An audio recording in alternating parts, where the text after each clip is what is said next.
Guys, welcome back to my channel. Today I'm going to be sharing with you 3 recipes that I like to make when I don't have a ton of time, I don't really have a ton of ingredients, and I want to make something that everyone is sure to love, especially the kids.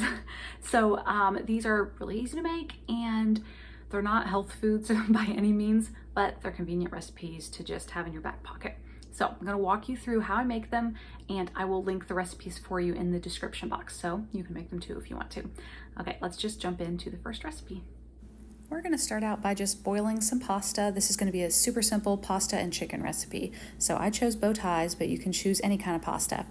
Once you have that cooked and drained, then you're just going to melt some butter on the stove in a little saucepan, and then we are going to put some garlic in there. Now, I could not do this one-handed. I was trying to video myself and I couldn't get the garlic out, but you get the idea. I was trying to get some minced garlic in there. You can also use like the little kind that you can have in a little jar in the fridge. That works great too. Anyways, as you can see, I just got that all browned up. So it smells so delicious. And I'm just gonna pour that on my pasta. Then I already had some chicken shredded. That's such a time saver if you already have some in the fridge or in the freezer. So I'm just gonna dump 2 or 3 cups on there. A bunch of garlic salt. I might have done a little much there, kind of looked like a lot, but I'm going to put my garlic salt and my Parmesan cheese, toss it up, and you have the simplest ever recipe that kids love. And you can just serve it with a really simple side of frozen veggies or a salad or, you know, whatever is easy, but that is definitely a go-to easy recipe. For this next one, there's a little more prep work at the beginning. Usually I will dice up a bunch of onions all at once, and I will freeze them in small portions in the freezer. So I don't usually even have to do this step, but I just thought I would show it to you. So I'm just dicing up some onion. I try to get it as small as possible. My kids don't mind it as long as there aren't huge chunks. So I'm going to dice that up, and then I'm also going to cook up a pound of ground beef. Again, this is something where I like to cook up a whole bunch at once and have it in the freezer or in the fridge for that week. So a lot of times if I'm in a hurry, I'm going to have already had that done and I won't have to do this step. But just for the sake of showing you how I'm doing it, I thought I would video it. So here I am just mixing up my ground beef and onion, and I'm going to get that all mixed together, and then I will add in some seasonings. I'm going to add in a teaspoon of Worcestershire sauce, or Worcester, however you say that. I'm going to add a teaspoon of it. That's going to add to this is going to be a beef stroganoff recipe, beef stroganoff sandwiches. So that's going to give it great flavor. I'm also going to add in some garlic powder and then about a half teaspoon of salt. So I will get those all mixed together and let the ground beef finish getting all browned up. You will have some, oh, I have a little visitor here who wanted to be in the video, but if you need to drain it, go ahead and drain it. Kind of depends on what ground beef you have. I usually have to drain mine because I get like the 80-20. And then you're just going to add in a cup of sour cream. So I'm just getting that all mixed up. You could also add mushrooms. You could cook those in there too if mushrooms are your thing, and that would probably be really good with it, but we're not huge on mushrooms. Then I'm going to grab a loaf of French bread. I've done it with homemade before, but I don't love the texture for this recipe of my homemade French bread. So I usually just get one from the store, and I'm just going to cut it in half lengthways, and I'm going to butter it. So get butter nice, get it all nicely covered with butter on both sides.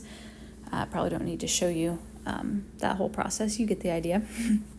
But I'm going to get the butter all on it, and then I'm going to set my oven to broil, and I'm going to broil it for, I don't know, 3 minutes or so. Just watch it really well, because I can't even tell you how many times I've burnt it and I have to scrape off the burnt part because I forget to watch it. It seems like it starts getting all nice and toasty quite quickly on broil. So I'm going to do that, and then we're just going to spread that mixture on.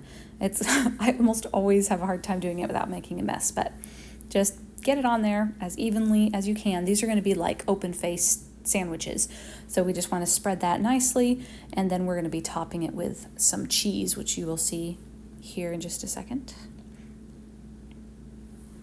Here we go. You can use, I'm using cheddar jack here. A lot of times I use cheddar. You could probably use mozzarella. I don't know. I like a yellow cheese, so the cheddar jack was delicious. So I'm just going to get that on there as nicely and neatly as I can. Then I'm going to stick that back in the oven, not on broil anymore, just at 350, and I don't know, 5 minutes or so, just until the cheese has melted. And here it is, looking so delicious. This is definitely a favorite. We love this recipe, and it's just a great ground beef recipe to have. So then we just cut it up, and this would be great served with chips, salad, fresh fruit, whatever. Usually something, I feel like something fresh is good with it. But yeah, it is a great, easy recipe. Okay, now for the last one, I'm also gonna start out with some ground beef. This time I already had it cooked, so I just pulled it out and I was reheating it with some taco seasoning. So that's why it has that darker color. Once I have that done, I'm going to stick it in the bottom of a pie plate, and I'm going to add some cheddar cheese to the top, about a cup. I was having a hard time doing it one-handed here while I was recording, but yeah, we'll get about a cup on there. Then I'm going to mix up a basic biscuit mix. Now, if you have a biscuit mix on hand, like Bisquick or something, then that makes this recipe like even faster. I love it when I have that on hand, but a lot of times I don't. I feel like Bisquick is a little overpriced. So it's super easy to mix up your own anyways. You're just gonna do, for this recipe, you just need about a half a cup of the biscuit mix. So I'm just gonna do a half a cup of flour, and then I'm adding in some baking powder and salt. You can see the exact amounts in the recipe that I'll link. And then I'm just going to cut in 1 tablespoon of butter. It's just like you're making biscuits. And so I'm just gonna mix that in really quick, and that's how quick it is. So it's really not a big deal if you don't have the Bisquick. Once I have done that, I'm going to put that aside, and I'm going to mix up some eggs, and I'm going to add in a cup of milk to that as well. And we're going to get that all mixed up, and then we can add that biscuit mix back in. And what this is going to be, this is a taco quiche, and so it's a crustless quiche, so you don't have a crust, but you're going to be pouring this mixture on top, and it's just gonna like soak down in and cook up really nicely. So I'm just getting this mixed up. It's still gonna be lumpy, but you just wanna basically have it well mixed. I'm gonna pour it on top. I know it looks weird, but just trust me, it's gonna taste good. So I'm gonna stick it in the oven at, I believe it was 400, and it's gonna be in there for about 25 minutes. And here's the finished product. It is so delicious. My mom made this recipe growing up, and we just love it. And we top it with a little sour cream, a little salad on the side, and it's a great dish. That's all for today's video. Leave a comment and let me know, what is your favorite easy go-to recipe that you make for your family? I'm excited to share more easy recipes, meal planning, and frugal grocery hauls on here. So if you like that kind of content, be sure to subscribe so you don't miss my next video. As always, thanks so much for being here, and I will see you in the next video.